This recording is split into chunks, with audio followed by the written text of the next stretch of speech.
সকলো শিক্ষাৰ্থীলৈকে শুভেচ্ছা জনাই আজিৰ ক্লাছ আৰম্ভ কৰিব বিচাৰিছোঁ।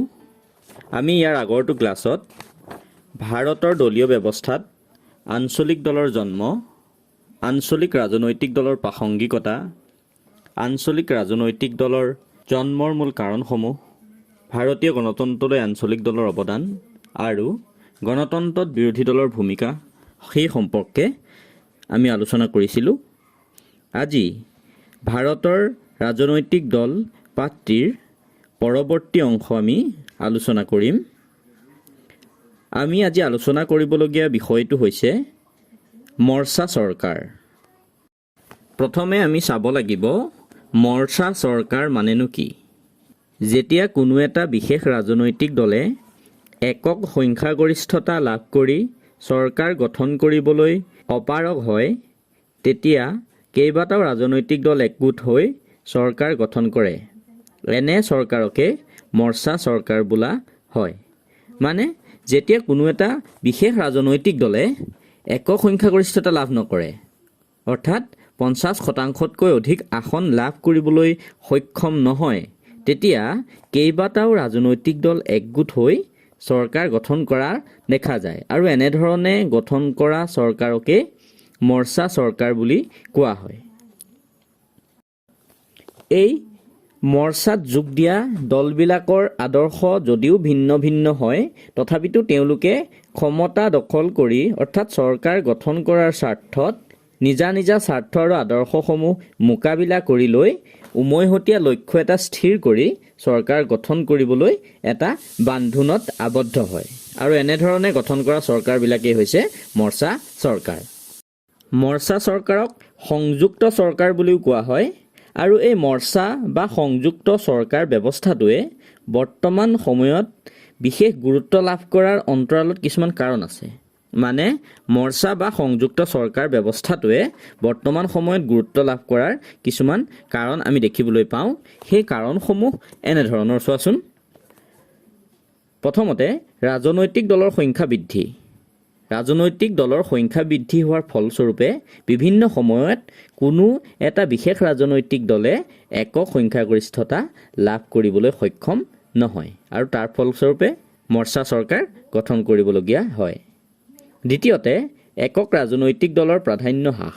মানে কোনো এটা ৰাজনৈতিক দলৰ নেতৃত্বত চৰকাৰ গঠন হোৱাৰ যিটো প্ৰচেষ্টা বা একক দলৰ যিটো আধিপত্য, সেই আধিপত্য হ্ৰাস হোৱাৰ ফলস্বৰূপেও মৰ্চা চৰকাৰ ব্যৱস্থাটোৱে গুৰুত্ব লাভ কৰা দেখিবলৈ পোৱা গৈছে।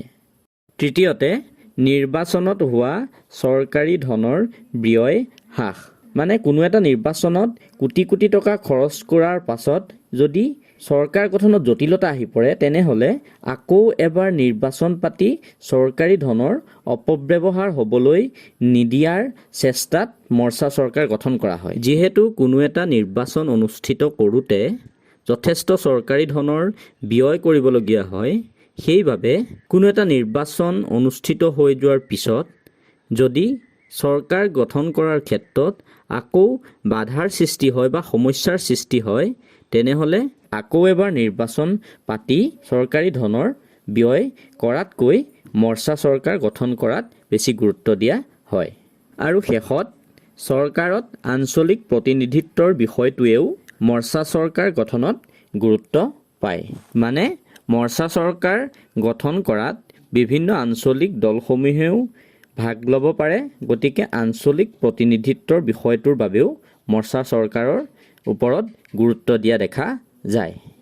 এতিয়া আমি চাওঁ আহাচোন, ভাৰতবৰ্ষত মৰ্চা চৰকাৰৰ ধাৰণাটোৱে কেতিয়া বিকাশ লাভ কৰিছিল। আমাৰ ভাৰতবৰ্ষত এই মৰ্চা অথবা সংযুক্ত চৰকাৰৰ যিটো ধাৰণা, সেই ধাৰণাটো বেছি পুৰণি নহয়।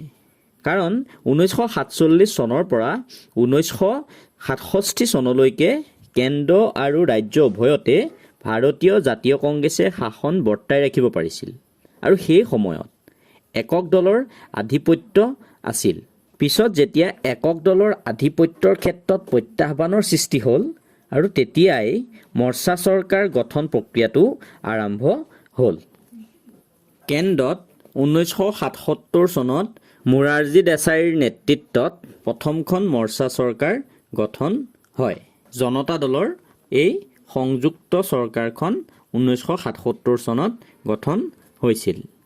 1977 চনৰ ভাৰতৰ সাধাৰণ নিৰ্বাচনত কোনো দলেই একক সংখ্যাগৰিষ্ঠতা লাভ কৰা নাছিল আৰু ভাৰতীয় লোকদলৰ নেতৃত্বত কংগ্ৰেছ বিৰোধী বিভিন্ন ৰাজনৈতিক দল লগ লগাই গঠন কৰা জনতা মৰ্চাই সেই সময়ত থকা 542খন আসনৰ ভিতৰত 298খন আসন লাভ কৰি মোৰাৰজী দেশাইৰ নেতৃত্বত মৰ্চা চৰকাৰ গঠন কৰিছিল।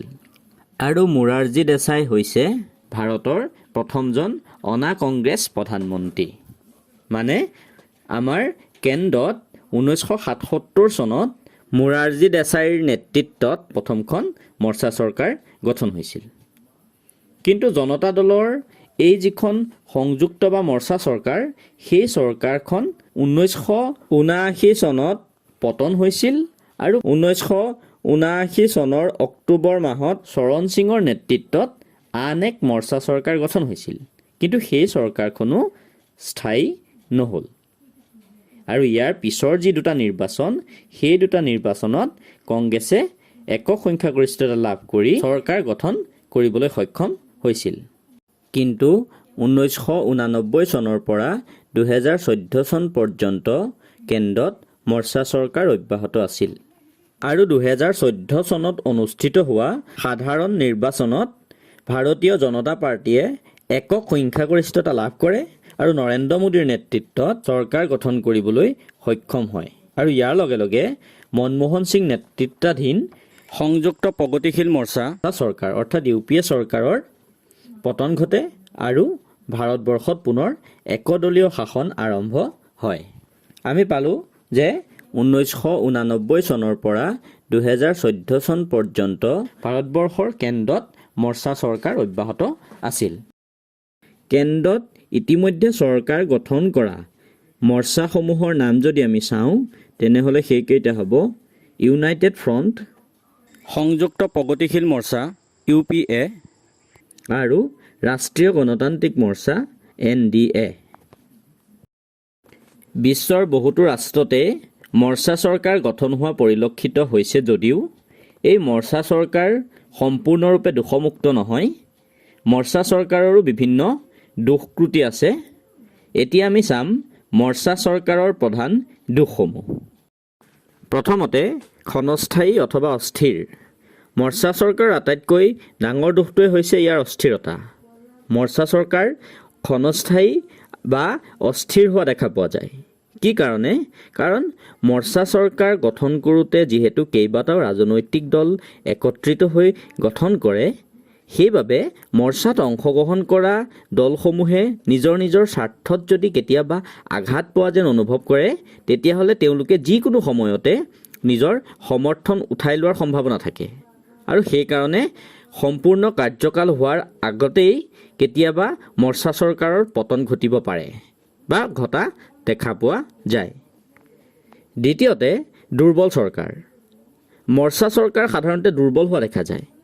কাৰণ অংশগ্ৰহণকাৰী সকলো দলকে যিহেতু সন্তুষ্ট কৰি ৰাখিবলগীয়া হয় আৰু সেইবাবে এই চৰকাৰে যিকোনো বিষয়ত দৃঢ়তাৰে আগবাঢ়ি যোৱাৰ ক্ষেত্ৰত অসুবিধাৰ সৃষ্টি হোৱা দেখা পোৱা যায়। তৃতীয়তে দীৰ্ঘম্যাদী আঁচনি গ্ৰহণত জটিলতা। মৰ্চা চৰকাৰ যিহেতু ক্ষণস্থায়ী বা অস্থিৰ হোৱা দেখা যায়, সেইকাৰণে এই চৰকাৰে দীৰ্ঘম্যাদী আঁচনি গ্ৰহণ কৰাৰ ক্ষেত্ৰত কিছু সময়ত জটিলতাৰ সৃষ্টি হোৱা দেখা পোৱা যায়। চতুৰ্থতে অংশীদাৰী দলৰ আকাংক্ষা। মৰ্চা চৰকাৰত যিহেতু কেইবাটাও ৰাজনৈতিক দল থাকে আৰু সেইবাবে অংশীদাৰ দলসমূহৰ ৰাজনৈতিক নেতাৰ সংখ্যাও অধিক হোৱা দেখা যায়।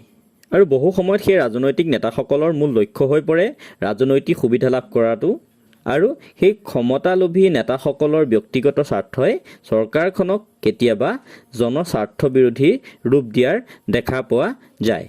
পঞ্চমতে জাতীয় স্বাৰ্থ বিঘ্নিত হোৱাৰ আশংকা। চৰকাৰ গঠন কৰাৰ স্বাৰ্থত মৰ্চাই কি কৰে, ক্ষুদ্ৰ আঞ্চলিক বা সাম্প্ৰদায়িক স্বাৰ্থক অধিক অগ্ৰাধিকাৰ দিবলগীয়া হয় আৰু ইয়াৰ ফলস্বৰূপে জাতীয় স্বাৰ্থত কেতিয়াবা আঘাত অহাৰ আশংকা থাকে। ষষ্ঠতে ব্যয়বহুল। মৰ্চা চৰকাৰ বহু ক্ষেত্ৰত যথেষ্ট ব্যয়বহুল হোৱা দেখা যায়। এই মৰ্চা চৰকাৰত যিহেতু কেইবাটাও অংশীদাৰী দল থাকে, সেইবাবে প্ৰত্যেকটো দলক মন্ত্ৰীসভাত স্থান দিয়াৰ ক্ষেত্ৰত প্ৰয়োজনহীনভাৱে মন্ত্ৰীসভাৰ কলেবৰ বৃদ্ধি কৰিবলগীয়া হয় আৰু সি ৰাজহুৱা ধনৰ অপচয় ঘটাব পাৰে। গতিকে আমি গম পালোঁ যে মৰ্চা চৰকাৰ কেতিয়াও দোষমুক্ত নহয়। মৰ্চা চৰকাৰ সাধাৰণতে ক্ষণস্থায়ী অথবা অস্থিৰ হোৱা দেখা পোৱা যায় আৰু সেইকাৰণে মৰ্চা চৰকাৰ সাধাৰণতে দুৰ্বল হয়। মৰ্চা চৰকাৰৰ স্থায়িত্ব দুৰ্বল হোৱাৰ কাৰণে দীৰ্ঘম্যাদী আঁচনি গ্ৰহণ কৰাৰ ক্ষেত্ৰত কেতিয়াবা জটিলতাও আহে। লগতে অংশীদাৰী দলসমূহৰ আকাংক্ষা পূৰণ কৰিবৰ বাবে কেতিয়াবা সেই চৰকাৰখন জনস্বাৰ্থ বিৰোধী হৈ পৰাও দেখিবলৈ পোৱা যায়।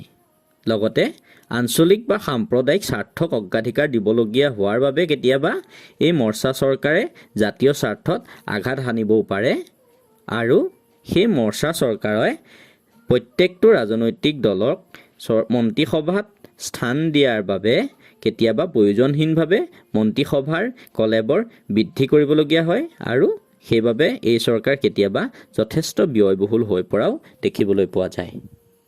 আমি ইতিমধ্যে আলোচনা কৰা মৰ্চা চৰকাৰৰ এই দোষসমূহ থকা স্বত্তেও মৰ্চা চৰকাৰৰ কিছুমান বিশেষ গুণো নথকা নহয়। মৰ্চা চৰকাৰৰো বিভিন্ন গুণ আছে।